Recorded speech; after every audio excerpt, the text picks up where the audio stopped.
오늘 같이 한번 알아볼 내용은 이 자전거를 타다가 이제 브레이크를 잡았는데 핸들바 쪽으로 진동이 올라올 때 원인은 뭐고 정비법은 어떻게 되는가에 대해서 알아보겠습니다. 원인은 뭐 모든 자전거 정비가 마찬가지로 원인은 여러 가지가 있는데 대표적으로 빈도가 높은 거는 이 헤드셋 세팅에 문제가 있을 때, 헤드세트에서 유격이 발생했을 때, 그 다음으로 조금 많은 거는 그 림의 변형, 림이 뭐 휘었다거나 아니면 뭐 열 변형이 있다거나. 자, 그 다음으로는 이제 브레이크 세팅에 문제가 있을 때. 오늘은 중점적으로 다뤄볼 내용은 이 헤드세트 세팅에 문제가 있을 때 그 유격과 진동을 어떻게 제거하느냐에 따라서 중점적으로 다뤄보고 나머지는 약간 뭐 설명으로 대체를 하겠습니다. 먼저 자전거 타러 라이딩을 나갔다가 내리막에서 브레이크를 이렇게 잡았는데 뭐가 이렇게 덜덜덜 떨리면서 진동이 올라온다. 그러면 일단 내려서 제일 먼저 점검해 봐야 될 부분이 이 헤드세트에 유격이 있나 없나 점검해 봐야 됩니다. 뭐 외국 영상을 가끔 이렇게 보면 뭐 이 부분에 유격 확인할 때 이렇게 들어서 이렇게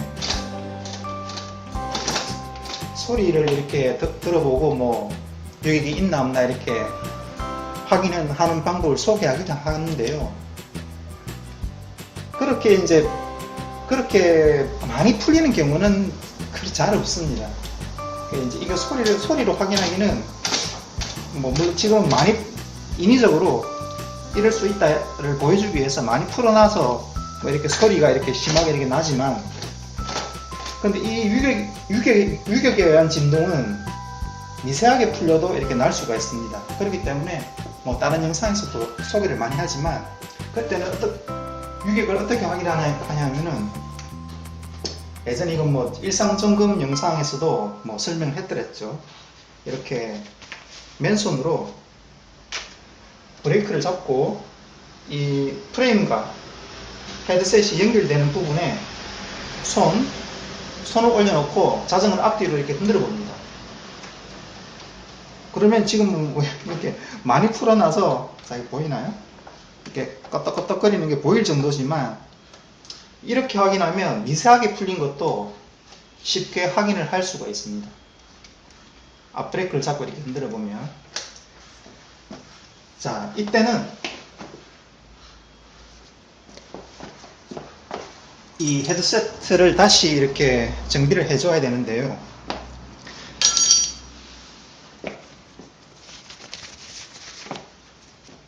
필요한 공구는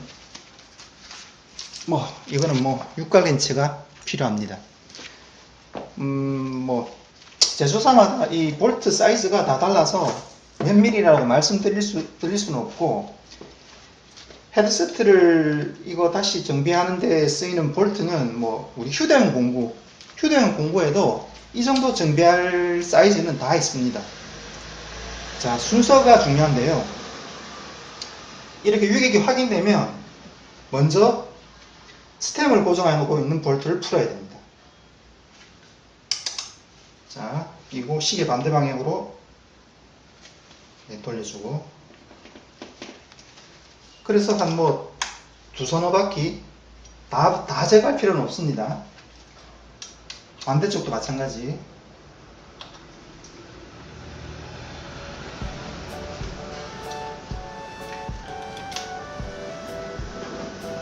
자, 이렇게 해준 다음에 그 다음에 이 유격이 왜 발생했냐면은 이 탑겟 볼트가 풀렸을 경우가 가장 많습니다. 그렇기 때문에 보통은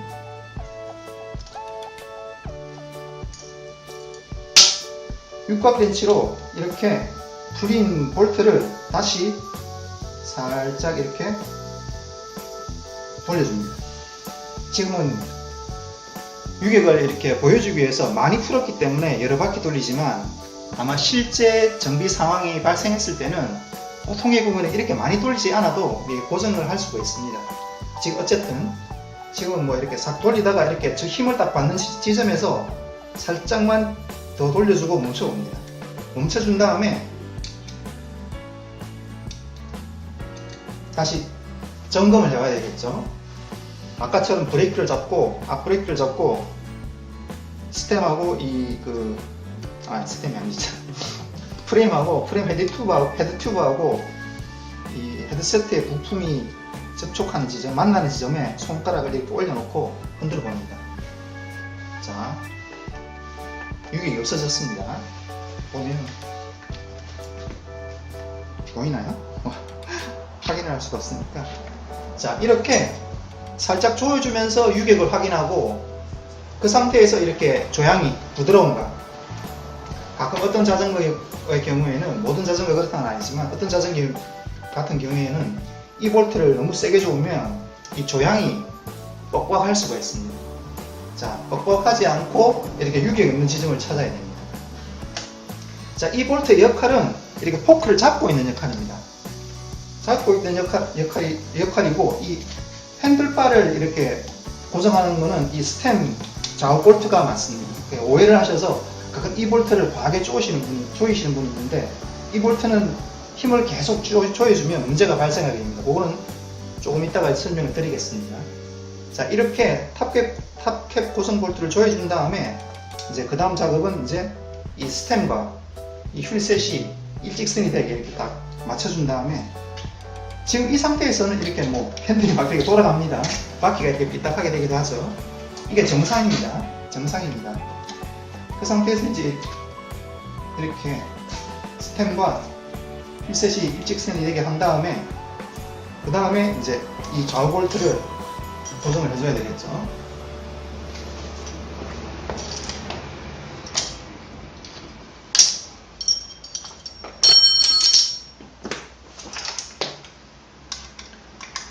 자, 이렇게 자전거의 볼트는 뭐 2개가 있으면, 뭐 4개가 있는 경우, 2개가 있는 경우 마찬가지로 여러 개가 있을 때는, 복수로 있을 때는 번갈아 써줘야 됩니다. 한 번에 힘을 완전히 가하지 말고 이렇게 하는 이유는 두 볼트가 비슷한 힘이 이렇게 가해져야 가장 이제 체결력이 좋습니다. 한쪽 볼트만 막 조여놓고 나머지 볼트를 조이면 또 문제가 발생할 수가 있겠죠. 볼트가 뭐 무리한 힘이 들어갈 수가 있으니까 이렇게 조금씩 조여 들어갑니다.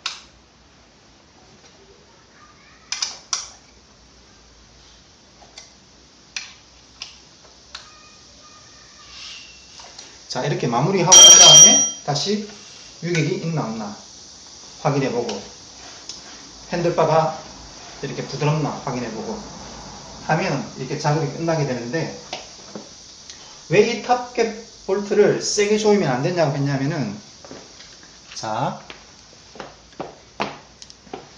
이 헤드셋 탑캡의 구조는 보통 이렇게 크게 2가지 방식으로 나뉘는데요. 자, 잘 보이나요? 자, 하나는 이제 우리가 흔히 말하는 해바라기 방식. 해바라기 같이 생겼나요? 우리나라 유저들은 생김새가 해바라기 같다고 해서 해바라기라고 하고, 외국에서는 이게 별 닮았다고 해서 스타너트라고 하기도 하죠. 이거는 이제 이른바 우리나라 말로는 확장 고정형 이렇게 표현할 수가 있겠죠. 확장 고정형이라고 하기도 하고, 외국 매뉴얼에는 뭐 컴플레이션 플러그라고 하기도 하고, 뭐 다양한 뭐 익스펜더라고 하기도 하고 한데, 어쨌든 이런 크게 2가지 방식으로 나뉘는데, 왜 이 탑캡 볼트를 이렇게 세게 조이면 안 되냐면은, 어떤 식으로 되어 있냐면은, 자, 이 부분이, 해바라기를 쓰는 방식은 이 부분이 포크에 스티어러 튜브에 이렇게 박혀 들어갑니다. 자, 이거는 뭐 산악 자전거 스티어러 튜브지만 뭐 구조가 같으니까요. 이렇게 안쪽에 보이나요? 이렇게 박힙니다. 안쪽에. 먼저 이 해바라기를 공구를 써서 이렇게 땅땅땅 쳐넣어서 이렇게 고정시킵니다. 그래서 이렇게 박혀 있고 그 위에 이제 볼트가 이렇게 조여져서 이렇게 고정이, 포크가 흘러내리지 않도록 고정이 되는 거겠죠. 그런데 이 볼트를 계속 힘을 주면, 힘을 줘서 돌면 돌아갑니다. 힘을 계속 뭐 사람 힘으로 계속 이렇게 볼트를, 렌치를 끼워서 계속 돌리면 이게 돌아가서 이렇게 하고 있어야 정상인데, 이 날개가 뒤집히면서 심지어 어떤 경우는 이렇게 분쇄되기도 합니다. 또 어떤 경우는 이 나사산이 망가지기도 하고요. 그래서 유격을 한번 경험하신 분은, 또 어떤 분은 왜 그 핸들바가 고정이 안 되고 아까처럼 이렇게 돌아가냐 해서 이 탑캡 볼트를 조이면 고정되는 줄 알고 이걸 무한정 계속 돌리시고 있는 분이 가끔 있습니다. 그러면 이 안에 부속 자체 나사산이 망가지는 경우도 있고, 해바라기 이 부분, 날개 부분이 뒤집어져 버리는 경우도 있고. 그런데 이제 이런 이 컴프레션 플러그, 확장 고정용은 스티어러 튜브, 이 포크 헤드 튜브 안쪽에 들어있는, 안쪽에 위치하고 있는 스티어러 튜브 소재가 카본인 게 있습니다. 카본 소재 같은 경우는 이런 해바라기를, 날카로운 해바라기를 쓸 수가 없겠죠. 왜냐하면 카본 소재는 이렇게 집중된, 한 곳에 집중되고 날카로운 힘을 좀 견디지 못하는 소재 특성이 있기 때문에 이런 걸 못 쓰니까 이렇게 확장, 이 볼트를 돌리면 이 아랫부분이 이렇게 넓어집니다. 넓어져서 스티어러 튜브 내부에 이 부분이 넓어지면서 이렇게 꽉 끼어 있는 형태라고 하죠. 꽉 끼어 있게 되는데, 이 경우는 돌려도, 지금 이 구조는 돌려도 문제가 크게 없지만 이건 옛날 방식입니다. 요새는 잘 안 씁니다. 그래서 이런 방식을 쓸 수밖에 없는 카본 소재 스티어러 튜브 같은 경우는 이 하단 부분과 볼트가 두 개로 나눠져 있는 구조가 있습니다. 그거는 하단 부분을 먼저 장착해주고, 뭐 사진으로 매뉴얼을 하나 올려드릴 건데요.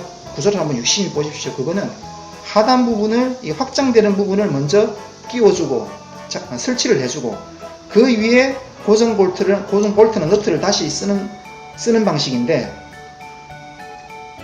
그런 경우에도 이 상단 볼트를 계속 조여주면 어떻게 되겠습니까? 하단 부위가 같이 딸려 나오는 수가 있습니다. 무슨 말인지 알겠죠? 이 확장 고정형은 이렇게 확 박히는 경우가 아니기 때문에 더 쉽게 같이 따라 올라올 수가 있습니다. 고정이 안 되는 경우죠. 그런 경우는 이제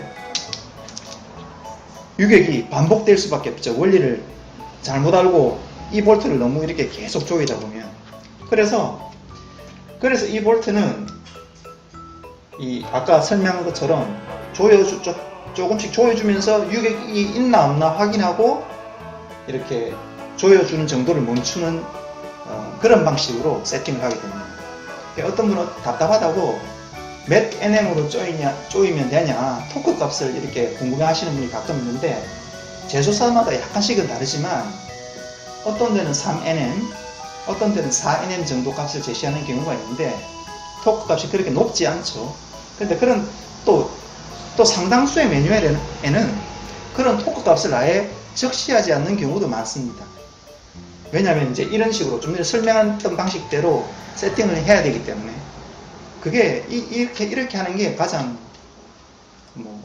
실수가 적습니다. 만일 해보고 토크 값이 부족해서 유격이 또 발생한다 싶으면 그때보다 약간 더 조여주면 되니까요.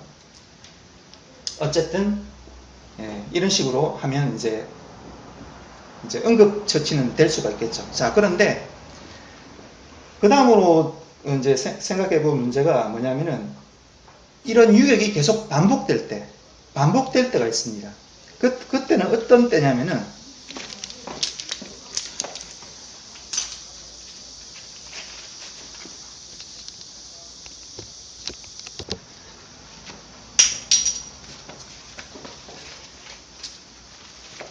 계속 이렇게 유격이 반복될 때는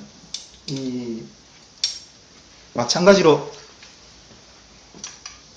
탑캡, 그러니까 스티어 튜브 길이를 한번 점검을 해봐야 됩니다. 그 스티어 튜브를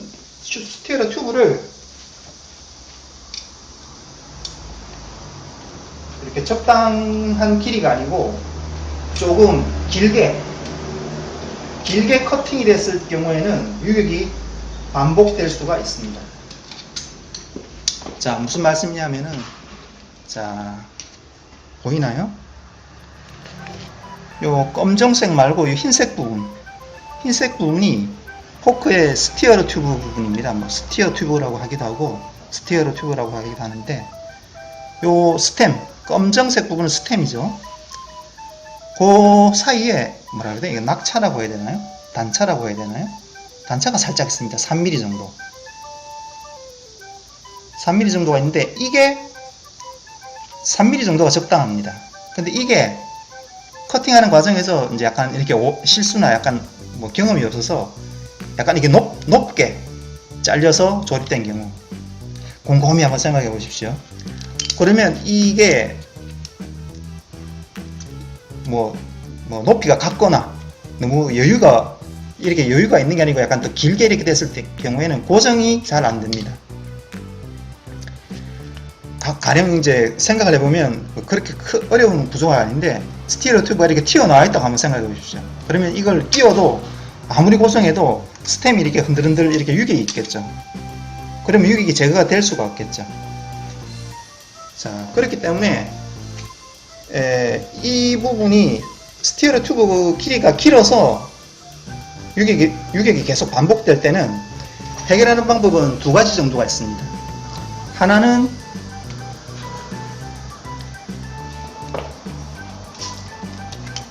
포크를 다시 다 분해해서 스티어 튜브를 이렇게 이 단차가 한 3mm 정도가 될 수 있도록 약간 더 이제 커팅을 다시 해주는 방법이 있겠고, 더 간단한 방법은 이런 스페이서, 자, 이런 파란색이지만 뭐 색깔 맞추려면 검정색도 이렇게 구할 수가 있습니다.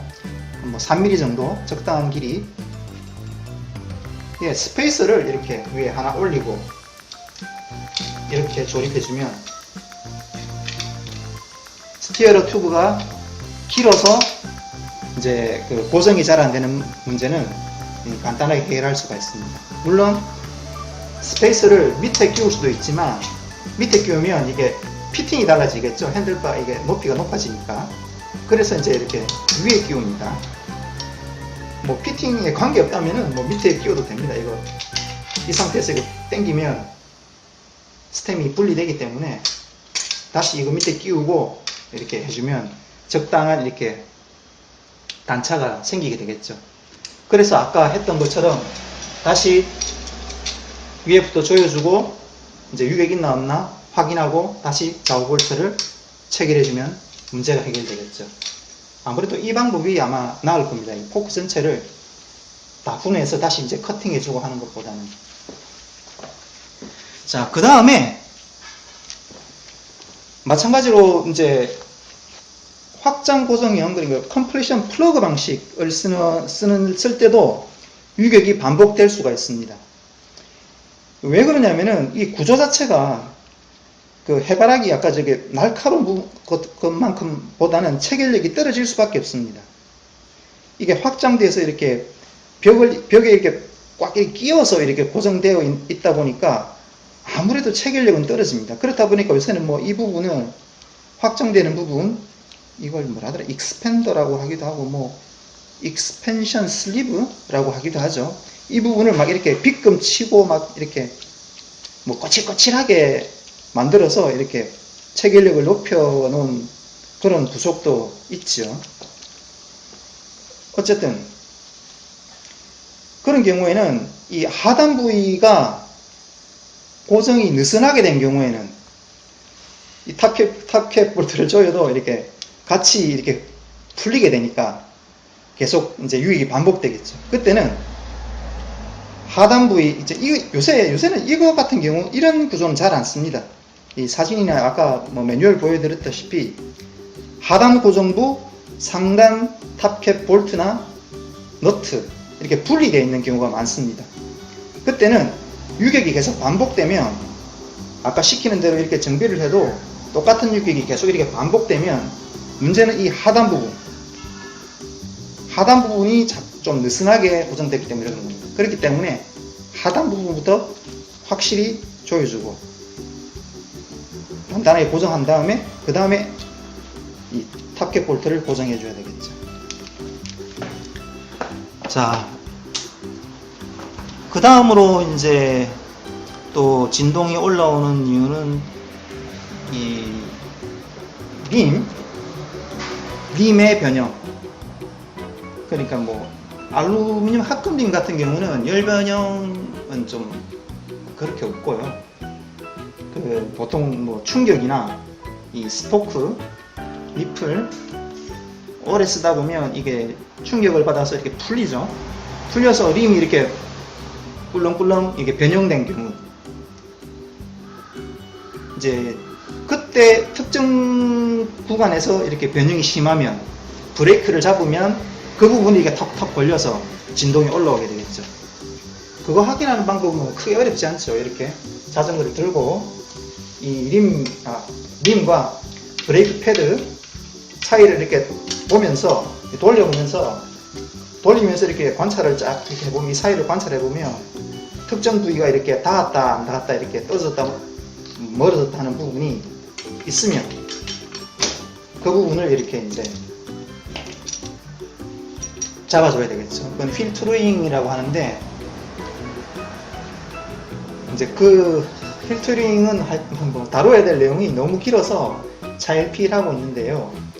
하여튼 그거는 혹시 기회가 되면 하여튼 필터링 하는 방법에 대해서 다루도록 하겠습니다.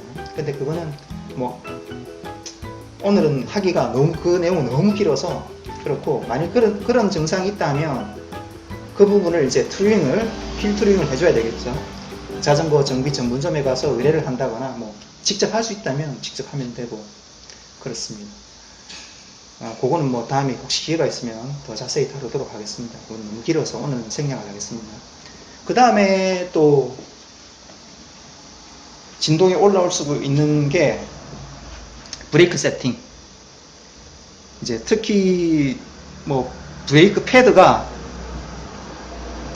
틀어졌다거나 높이가 뭐 위에 올라와 있다거나 요 림과 패드 사이는 1mm 정도, 매뉴얼에는 요 패드하고 요 림 요 상단과 높이가 이제 1mm 정도 간격이 있어야 되는데 이게 뭐 쓰다 보면 이게 틀어져서 이게 타이어에 닿는다던가 뭐 또 이 부분 브레이크 고정하는 부분이 뭐 이렇게 풀려서 이게 유격이 생겼다던가 뭐 이거 고정하는 거는 쉽죠. 뒤에 고정하는 볼트가 있습니다. 뒤쪽에 이렇게 육각 렌치를 끼워서 이 브레이크를 이제 중심을 잡아준 다음에 육각 렌치로 이렇게 시계 방향으로 단단히 돌려주면 고정할 수가 있습니다. 이 부분에 유격이 발생해도 흔들리니까 진동이 올라올 수가 있겠죠. 자, 그 다음에는 이제 그 림의 변형인데요. 림의 변형이 아니라 림의 그 열 변형인데요.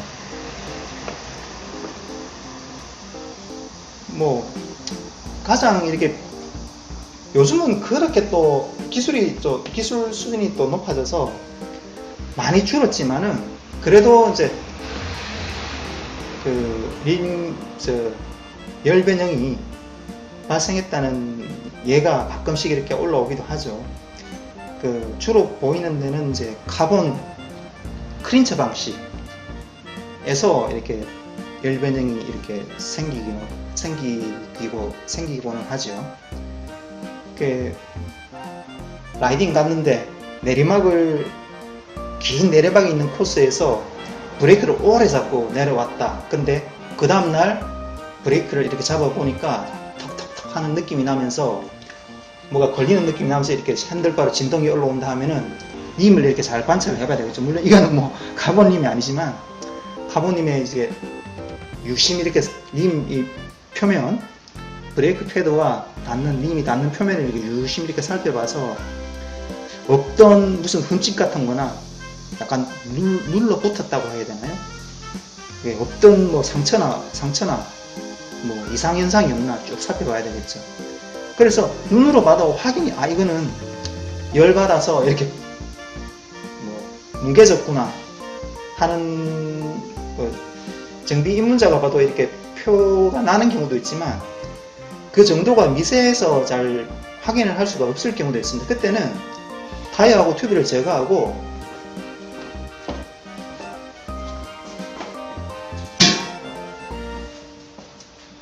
이제 이거는 뭐 카본 휠셋은 아니지만 그런 흠집이 있는 곳의 림폭을 이렇게 뭐 자나 아니면 버니어 캘리퍼스가 있으면 좋겠죠. 그런 걸로 이렇게 흠집이 있는 부분과 없는 부분 이렇게 측정을 해봅니다. 폭을. 그래서 그 흠집이 있는 부분이 다른 흠집이 없는 부분과 이 차이가 있으면 이제 그 열 변형으로 판정을 할 수가 있겠죠.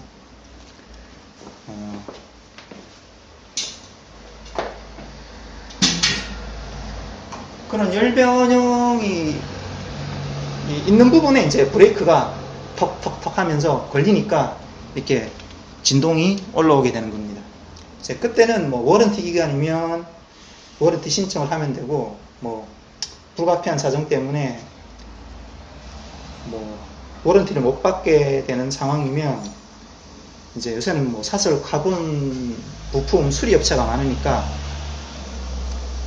그쪽으로 이제 한번 뭐 이걸 수리해서 쓸 수 있는 정도냐 아니냐 이렇게 한번 의뢰를 해봐야 되겠죠. 뭐 또 그 위에 진동이 올라오는 게 더 있는 것 같은데 일단은